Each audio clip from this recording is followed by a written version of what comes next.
मेरे प्यारे जवानों, I welcome you all to the platform of Alham coaching academy. तो जवानों, शुरू करते हैं जी आज का लेक्चर। एक मिनट में आप लोगों के ऑनलाइन सेशन में पहले इन तो हो जाऊं। ठीक है, तो इन हो जाते हैं। ठीक है, अच्छा।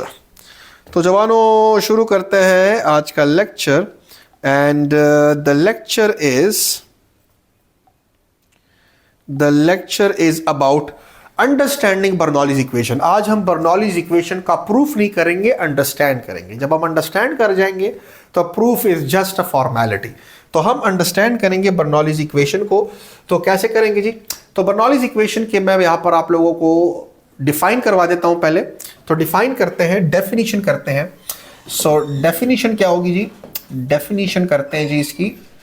और डेफिनेशन मेरे प्यारे जवानों कुछ ऐसी होगी, अगर मैं आप लोगों को बर्नौलीज इक्वेशन की डेफिनेशन करवा दूं कि for the flow of an ideal fluid की ही बात करेंगे। ठीक है जी।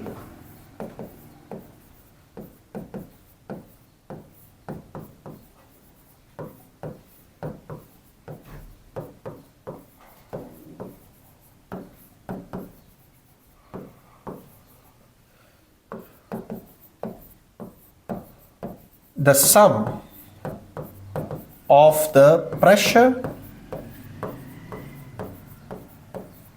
ठीक है, kinetic energy density and potential energy density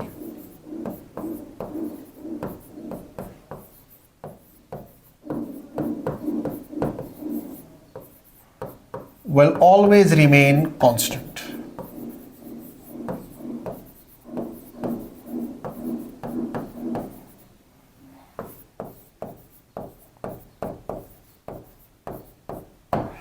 This is the Bernoulli's equation. ठीक है जी, and it is based on the conservation of energy. And let me now write its mathematical form कि P plus 1/2, बल्कि मैं colours literally different करवा देता हूं इसके, ताकि आप लोगों को समझाना आसान हो जाए। ठीक है जी, P प्लस, ठीक हो गया भाई। और दूसरा कलर मैं जी ले लेता हूं 1/2 रो वी स्क्वायर। ठीक हो गया भाई। और फिर तीसरा कलर मैं ले लेता हूं, क्या मेरे प्यारे जवानों, लेट्स से ये वाला, एंड रो जी एच। इन तीन टर्म्स का जो सम होगा for the flow of an ideal fluid, वो आपको मिलेगा क्या? कांस्टेंट। वो आपको मिलेगा मेरे प्यारे जवानों क्या? कांस्टेंट। ये हमारे पास है जी Bernoulli's equation. This is the Bernoulli's equation. Clear हो गया भाई? अब आज मैं इसे प्रूफ नहीं करूंगा। हाँ, मैं ये जरूर करूंगा कि मैं आपको ये समझाऊंगा, बिकॉज एक मर्तबा आप इसे समझ जाओ, proof is just a formality. ठीक है जी। तो पहला लेक्चर हमारा बर्नौलीज इक्वेशन का समझने का होगा। ठीक है जी, डायरेक्टली समझेंगे इसको, फिर प्रूफ हम कर जाएंगे आराम से। अब तीन टर्म्स आपको नजर आ रहे हैं, P 1/2 rho v square and rho g H.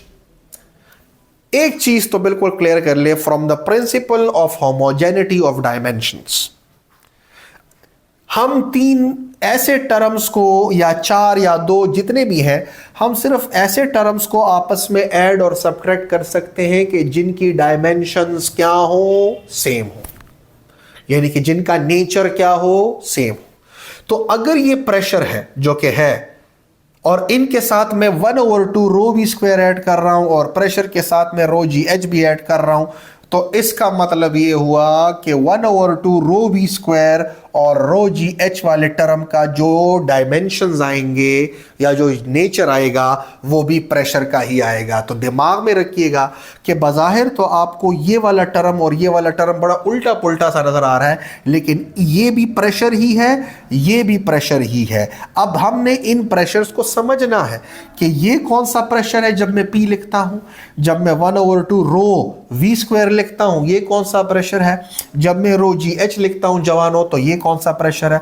तो हमने इन प्रेशर्स को जमा खगो और द्रनोज वानानो समझना है। तो एक एक समझेंगे, एंड में खुद ब खुद इक्वेशन आपके पल्ले पड़ ही जाएगा। सिंपल सी बात है। ठीक है जी। तो एक एक को समझेंगे कि ये P क्या है, ये क्या है और ये क्या है। ठीक है जी। सो समझते हैं जी। अंडरस्टैंड करने की कोशिश करते हैं, राइट। तो सबसे पहले अंडरस्टैंड करते हैं, और मैं ये एंड में आपको बता भी दूंगा कि इसका भी यूनिट प्रेशर का बनेगा, इसका भी यूनिट प्रेशर का ही बनेगा, ठीक है जी। तो सबसे पहले मैं यहां पर आप लोगों को अंडरस्टैंडिंग करवा देता हूं, तो मैं करवा देता हूं understanding the Bernoulli's equation.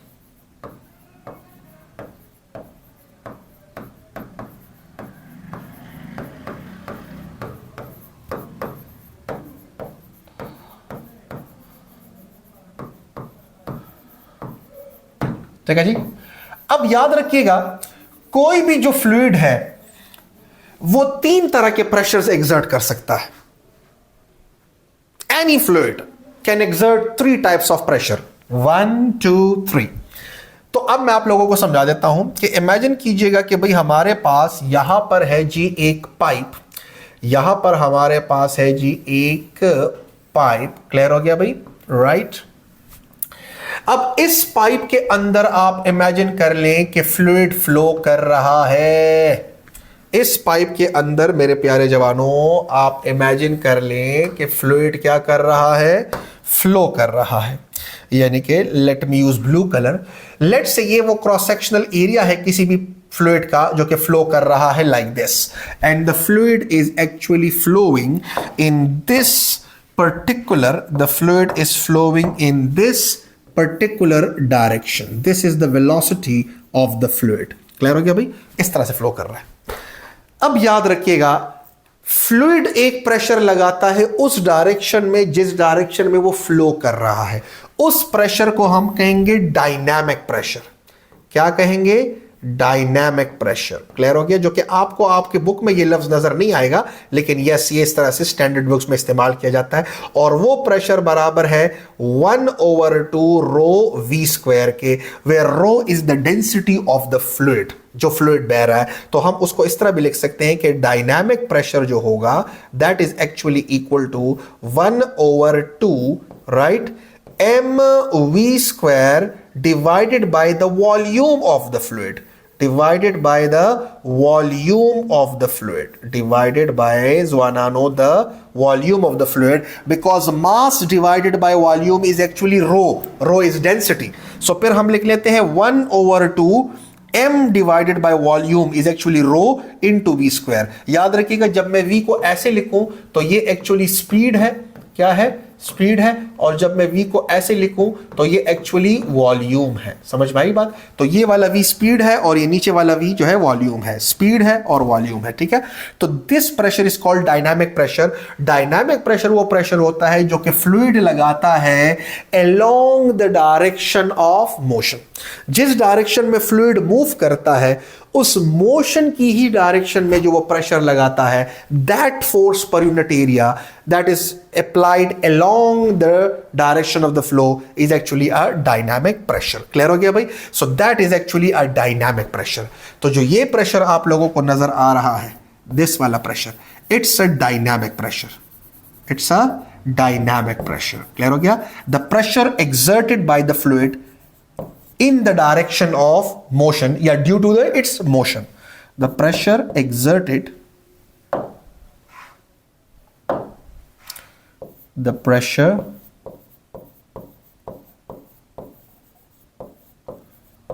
exerted by fluid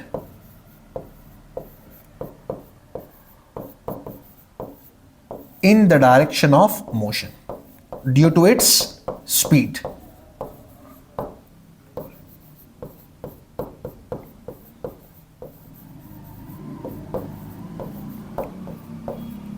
Due to its speed.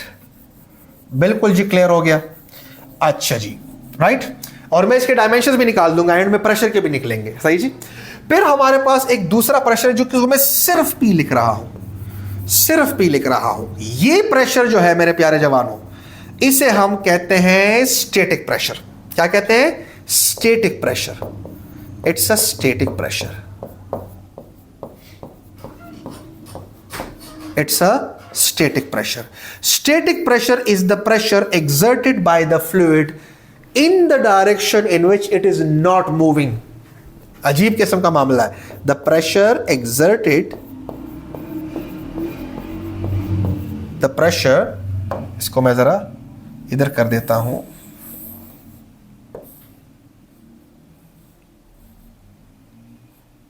जी।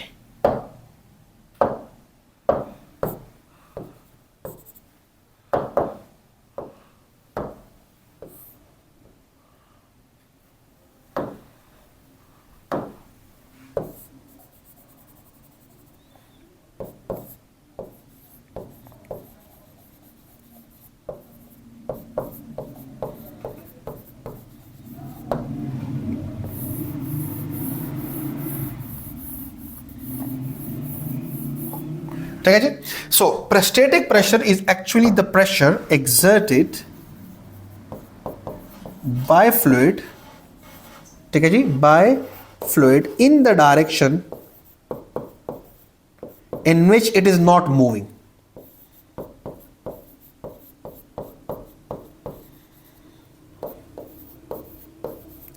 अजीब का मामला है सर जी। In the direction in which it is not in motion.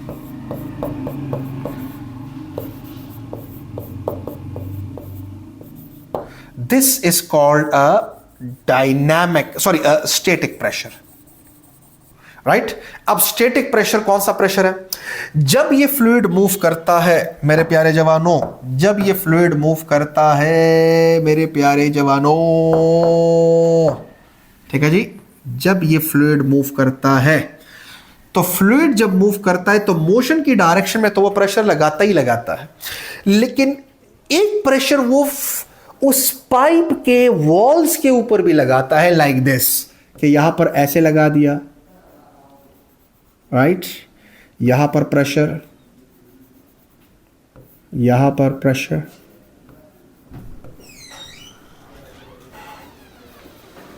यहां पर, यहां पर, यहां पर, यहां पर,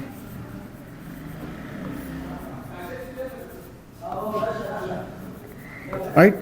अब ये जो आपको येलो एरोज नजर आ रहे हैं ना, this is the pressure exerted by the same moving fluid, लेकिन ऐसी डायरेक्शन में जिस डायरेक्शन में वो फ्लूइड मूव नहीं कर रहा बल्कि उसके परपेंडिकुलर। फॉर एग्जांपल ये पूरा का पूरा फ्लूइड ऐसे मूव कर रहा है ना, तो फ्लूइड जो है, जो वॉल्स ऑफ द पाइप है उसके ऊपर भी प्रेशर लगा रहा होता है, हालांकि वो उस डायरेक्शन में मूव नहीं कर रहा। So the pressure exerted by the moving fluid on the walls of the fluid, जिस डायरेक्शन में वो फ्लूइड मूव ही नहीं कर रहा, that particular pressure is represented by this B, that is called static pressure। देखिए ना, सारा का सारा फ्लूइड तो ऐसे मूव कर रहा है, लेकिन वॉल्स के ऊपर इस तरह इस तरह इस तरह इस तरह इस तरह इस तरह इस तरह प्रेशर लग रहा होता है फ्लूइड की तरफ से, और हालांकि उस डायरेक्शन में वो फ्लूइड मूव भी नहीं कर रहा। That pressure is called static pressure. Clear हो गया भाई?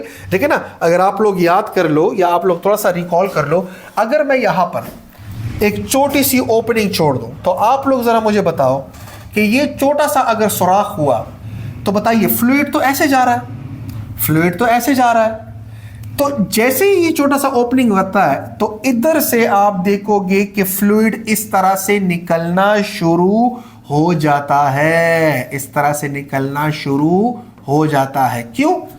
अगर तो फ्लूइड ऐसे मूव कर रहा है और सारा का सारा प्रेशर अगर वो ऐसे लगा रहा है, तो फिर इस ओपनिंग से तो उसे इस तरह ऊपर नहीं निकलना चाहिए था, हाँ?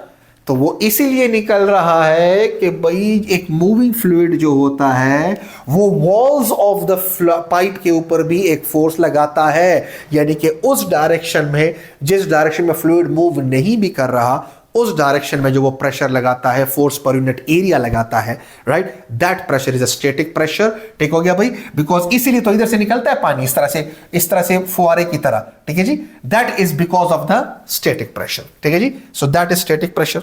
फिर हमारे पास जो तीसरा प्रेशर आता है, that is actually a pressure due to the height, due to the column. समझ में आई बात? या ड्यू टू द वेट आप कह लो एक आसान अल्फाज में। अगर मैं आपसे कहूं कि भाई मेरे पास बीकर में कुछ पानी है, right, that is pressure due to the height, pressure due to the height,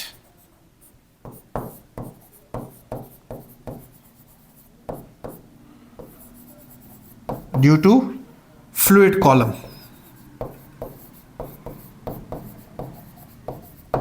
pressure due to a fluid column. ठीक है जी। फ्लूइड कॉलम कैसे? अगर मैं आपसे कहूं कि भाई मेरे पास एक फ्लूइड है, मेरे पास एक फ्लूइड है, लेट्स से यहां पर मेरे पास एक बीकर है। क्लियर हो गया भाई?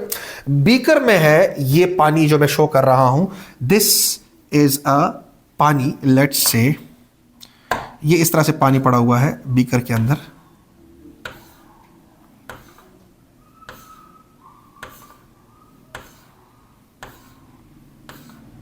इस तरह से बीकर के अंदर पानी पड़ा हुआ है।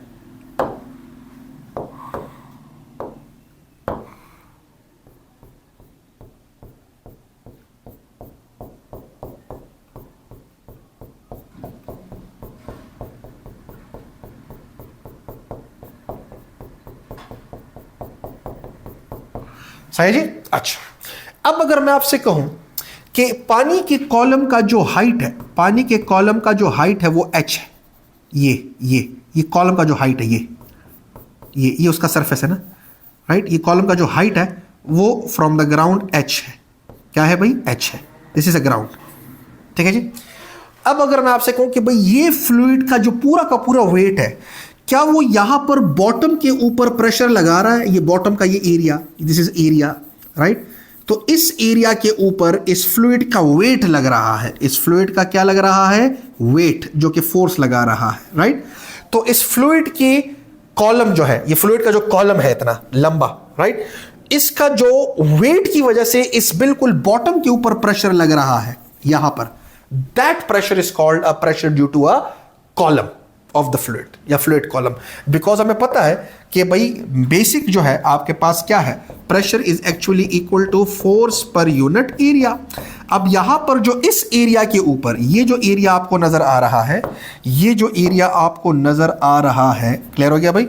इस एरिया के ऊपर मेरे प्यारे जवानों जो फोर्स लग रहा है वो तो वेट ऑफ दिस कॉलम है, इस कॉलम का वेट है जो लग रहा है नीचे। तो weight of the column per unit area, now weight itself is actually equal to mg। Clear हो गया? और नीचे क्या है? एरिया। नीचे क्या है भाई? एरिया।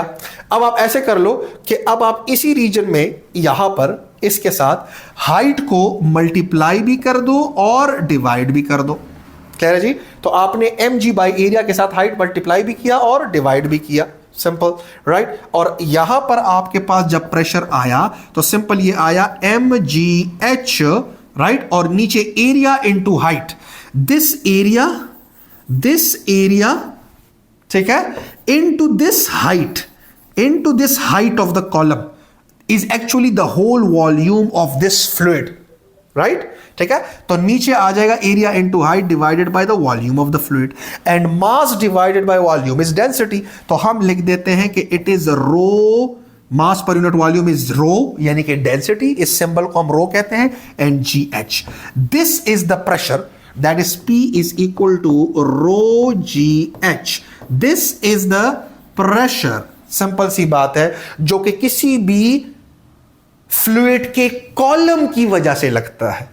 समझ में आई बात? उस कॉलम के वेट की वजह से लगता है, that is the pressure due to the fluid column. और ये कॉलम का हाइट जितना ज्यादा होगा, लेकिन ना h जितना ज्यादा होगा, ये प्रेशर भी उतना ही ज्यादा होगा। डेंसिटी तो उस फ्लूइड की कांस्टेंट रहती है ना, चाहे वो कॉलम जो है वो दुबला हो या पतला हो, उसके साथ रिलेटेड नहीं है, हाइट ऑफ द कॉलम के साथ रिलेटेड है। जी और रो वो कांस्टेंट है, एक्सेलरेशन ड्यू टू ग्रेविटी अर्थ के लिए कांस्टेंट है उस पॉइंट पे, डेंसिटी भी उस फ्लूइड की कांस्टेंट होगी। अगर तो उस फ्लूइड का कॉलम ऊंचा है तो नीचे इस बॉटम के ऊपर प्रेशर ज्यादा लगेगा, अगर कॉलम नीचे तो प्रेशर कम लगेगा, सिंपल सी बात है। That is the pressure due to the height column, this is the pressure due to the speed. समझ में आई बात? क्लियर है जी? और बर्नौलीज इक्वेशन कहता है कि किसी भी फ्लूइड के लिए इन तीनों प्रेशर्स का सम हमेशा क्या रहेगा? कांस्टेंट रहेगा। सम इन तीनों प्रेशर्स का चेंज नहीं होता। अगर किसी जगह पर ये प्रेशर ज्यादा हो गया है तो ये दोनों प्रेशर कम हो जाएंगे ताकि इनका सम कांस्टेंट रहे। अगर किसी जगह पर ये प्रेशर ज्यादा हो गया है तो ये दोनों प्रेशर्स कम हो जाएंगे ताकि इन तीनों का सम कांस्टेंट रहे। अगर किसी जगह पर static pressures, walls of the pipe के ऊपर जो प्रेशर है, वो प्रेशर अगर ज्यादा हो जाए, that is a static pressure, कि वो प्रेशर जो फ्लूइड लगाता है उस डायरेक्शन में, जिस डायरेक्शन में वो मूव भी नहीं कर रहा, यानी कि on the walls of the fluid, move ऐसे कर रहा है लेकिन वॉल्स ऑफ द फ्लूइड पे लगा रहा है। तो अगर किसी जगह पर ये प्रेशर बढ़ गया तो ये दोनों कम हो जाएंगे। इन तीनों प्रेशर्स का सम कांस्टेंट रहेगा, and this is based on the conservation of energy, जो कि प्रूफ में आप देख भी लोगे, based on conservation of energy, based on conservation of energy.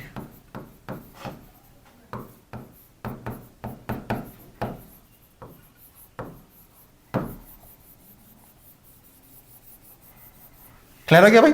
So that is all about the understanding of the Bernoulli's equation. I hope मेरे प्यारे जवानों कि आप लोगों को अंडरस्टैंडिंग हो गई होगी। बच्चे जरा मुझे लिख दें CLR हो गया अगर तो क्लियर है, तो कल सिर्फ इसका प्रूफ बाकी है और फिर कल हम इसको अंडरस्टैंड भी कर लेंगे। आप इनके डायमेंशंस भी निकाल सकते हो, प्रेशर की निकलेंगे, सिंपल सी बात है। यूनिट्स भी निकाल सकते हो, प्रेशर की निकलेंगे। ठीक है जी, क्लियर हो गया भाई? तो इंशाल्लाह से कल हम इसका प्रूफ करेंगे। ये हमारा आज का लेक्चर हुआ, मिलते हैं नेक्स्ट लेक्चर में। तो खुदा पामान।